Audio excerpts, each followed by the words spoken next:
Hello मेरे दोस्तों, अपना ख्याल रख रहे हो कि नहीं।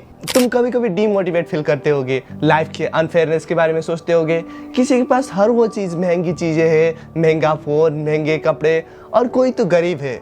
लाइफ में हर किसी के पास डिफरेंट स्ट्रगल है, लेकिन हम अपने अपने स्ट्रगल को, अपने अपने प्रॉब्लम्स के बारे में सोचकर उदास रहते हैं। लेकिन हमें उदास नहीं होना है। ये सारे स्ट्रगल्स, प्रॉब्लम्स, रिस्पॉन्सिबिलिटीज़ हमारी कैपेबिलिटीज़ को इन्हेंस करता है, और इन्हीं सारी प्रॉब्लम्स को फेस करने की वजह से हम एक कैपेबल पर्सन और बेटर पर्सन बन सकते हैं। The sound of music part 1, Evelyn Glenny की कहानी भी कुछ इसी तरह की है। The sound of music 2 parts में डिवाइडेड है। नंबर 1 पार्ट में एवलिन ग्लेनी के बारे में बताया गया है। एवलिन ग्लेनी बहुत ही ज्यादा फेमस पर्सनिस्ट है। पर्सनिस्ट यानी कि कुछ म्यूजिकल इंस्ट्रूमेंट को बजाने की कैपेबिलिटी। और दूसरे पार्ट में हमें बिस्मिल्लाह खान के बारे में बताया गया है, जो कि बहुत ही ज्यादा फेमस शहनाई वादक है। आज के इस वीडियो में हम द साउंड ऑफ म्यूजिक की पार्ट 1 को बहुत ही ज्यादा मजेदार और इंटरेस्टिंग तरीके से समझने वाले हैं। एवलिन ग्लेनी स्कॉटलैंड के एक छोटे से फार्म में पैदा हुई थी और लगभग 8 साल की उम्र से उसे कम सुनाई देने लगा, और 12 साल की उम्र तक आते आते वो पूरी तरह से बहरी हो चुकी थी। उसे बिल्कुल भी सुनाई देने बंद हो चुका था। फिर भी उसने म्यूजिक के प्रति अपने प्यार को बरकरार रखा। किस तरह से वो दुनिया की सबसे बेहतरीन पर्सनिस्ट बनी, आज की इस वीडियो में समझने वाले हैं। और उसने अपने जज्बे से किस तरह से दुनिया को साबित करके दिखा दिया कि इस दुनिया में कुछ भी इम्पॉसिबल नाम की चीज नहीं है। तो चलो आज की इस वीडियो में as describe in the lesson, paragraph to paragraph सब कुछ समझते हैं।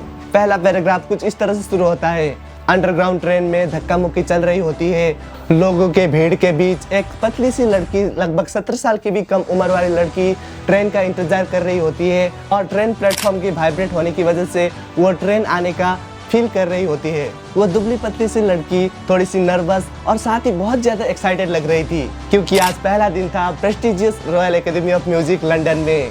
एक स्कॉटिश गांव की फार्म की लड़की के लिए नर्वसनेस जायज था, लेकिन उसके म्यूजिक को बहुत ही बड़ा चैलेंज था कि वो बिल्कुल भी सुन नहीं सकती थी। She was profoundly deaf. Evelyn Glennie ने धीरे धीरे सुनाई देने की शक्ति खोई थी। उसकी माँ ने लगभग 8 साल की उम्र से नोटिस करना चालू किया था कि उसे कम सुनाई देता है। जब उसे पियानो बजाने के लिए बुला रहे थे और वो हिल भी नहीं रही थी, तब उसकी माँ इसाबेल ग्लेनी को पता चला कि उसे कम सुनाई देता है। एवलिन ग्लेनी अपने दोस्तों और टीचर से छुपाने में कामयाब थी कि उसे कम सुनाई देता है, लेकिन धीरे धीरे सबको पता चलने लगा, और लगभग 11 साल की उम्र में उसके हेडमिस्ट्रेस ने उसके पेरेंट्स को बुलाया और किसी स्पेशलिस्ट को दिखाने के लिए सजेस्ट किया। स्पेशलिस्ट को दिखाने के बाद पता चला कि उसके हियरिंग में सीरियस प्रॉब्लम है। उसकी नर्व डैमेज हो चुकी है। उसे कान में सुनाई देने वाली मशीन लगाने को बोला और उसे डेफ स्कूल यानी कि बहरों के स्कूल को भेजने को सजेस्ट किया। लेकिन एवलिन हार मानने वालों में से नहीं थी। वो अपने म्यूजिक प्रति के प्यार को बरकरार रखना चाहती थी, और वो साथ ही एक नॉर्मल लाइफ जीना चाहती थी। एक दिन एवलिन एक लड़की को जाइलोफोन बजाते हुए देखती है, और वो खुद भी जाइलोफोन बजाने का डिसीजन लेती है। सभी टीचर्स ने उसको डिस्करेज किया कि तुम ठीक से सुन नहीं सकती, जाइलोफोन कैसे बजाओगी।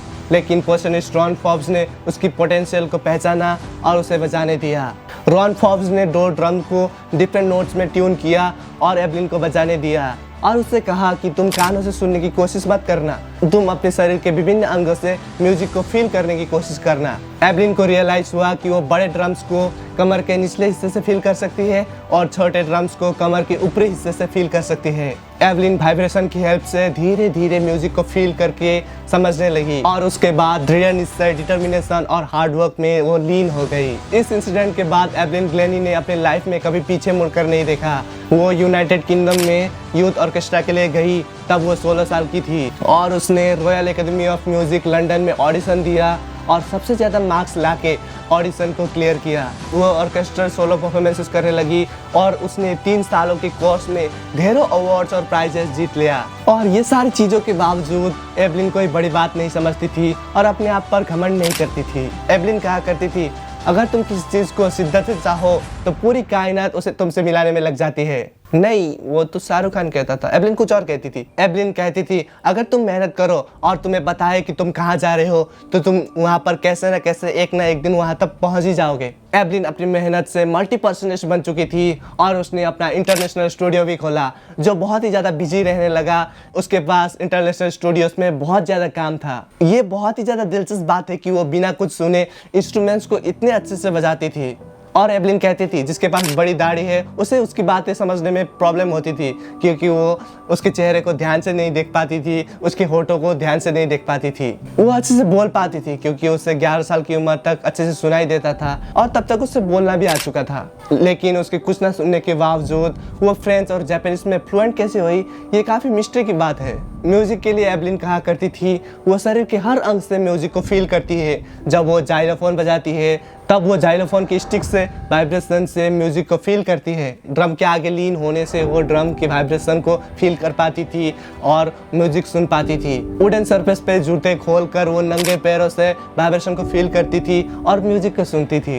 ये आश्चर्य की बात नहीं है कि वो अपने दर्शकों को हर बार हैरान करती थी और साथ ही खुश भी करती थी। 1991 में उसे फिलहार्मोनिक सोसाइटी की तरफ से prestigious soloist of the year award मिला। मास्टर पर्सनिस्ट जेम्स ब्लेड्स एवलिन के बारे में कहा करते थे, भले ही भगवान ने उससे सुनने की शक्ति ले ली हो, लेकिन उससे भगवान ने असाधारण शक्ति दी है। जो हम सुन सकते हैं वो उसे फील कर सकती है, इसी वजह से वो हमसे बेहतर प्रदर्शन कर सकती है। एवलिन बताती है कि वो काम में डूबी हुई रहती है और उसे काम करना पसंद है। शास्त्रीय संगीतकारों को ज़्यादा मेहनत करना पड़ता है। रेगुलर म्यूजिक कॉन्सर्ट्स के अलावा हॉस्पिटल्स और जेल्स में परफॉर्मेंसेस किया करती थी एवलिन। एंड रिस्लिन कहा करते थे एवलिन सभी डेफ बच्चों के लिए सबसे बड़ा इंस्पिरेशन है, सबसे बड़ा प्रेरणा है और वो सारे डेफ बच्चे देख सकते हैं कि ऐसा कोई जगह नहीं है जहां वो नहीं जा सकते। एवलिन ग्लेनी अपने उम्र से दुगनी उम्र वालों से भी ज्यादा काम कर चुकी थी और उसने ऑर्केस्ट्रा में परसेशन को लाया और साबित किया कि ये दोनों साथ भी चल सकते हैं। वो हजारों हैंडीकैप और विकलांगों के लिए प्रेरणा है और वो एवलिन को देख कर कहते हैं अगर एवलिन कर सकती है तो हम भी कर सकते हैं। और ये सारी चीज़ों के अलावा सबसे बड़ी बात यह है कि एवलिन ने लाखों लोगों को खुशियाँ दी है। एवलिन ग्लेनी की इस अनबिलीवेबल इंस्पायरिंग स्टोरी से हम सीख सकते हैं मेहनत करना और जान सकते हैं कि सच्चे दिल से किसी चीज़ को चाहो और पूरी तरह से मेहनत करो तो पूरी कायनात उस चीज़ को आपसे मिलाने में लग जाती है। Thank you so much for watching this video. Make sure to comment on this video कि इस वीडियो में कौन सी चीज़ें इंप्रूव हो सकती है और सेल्फ लर्नर्स कम्युनिटी को ज्वाइन करना बिल्कुल मत भूलना, जहां पर हम डाउट्स क्लियर करते हैं, क्वेश्चन आंसर्स देते हैं और अर्ली एक्सेस टू कंटेंट देते हैं। द फन डे हेड और द रोड नॉट टेकन को बहुत ही ज्यादा मजेदार वे में एक्सप्लेन कर रखा है। क्लिक करो और दोनों वीडियो को देखो। मैं मिलता हूं तुम्हें किसी दूसरे मजेदार से वीडियो में, तब तक के लिए बाय बाय।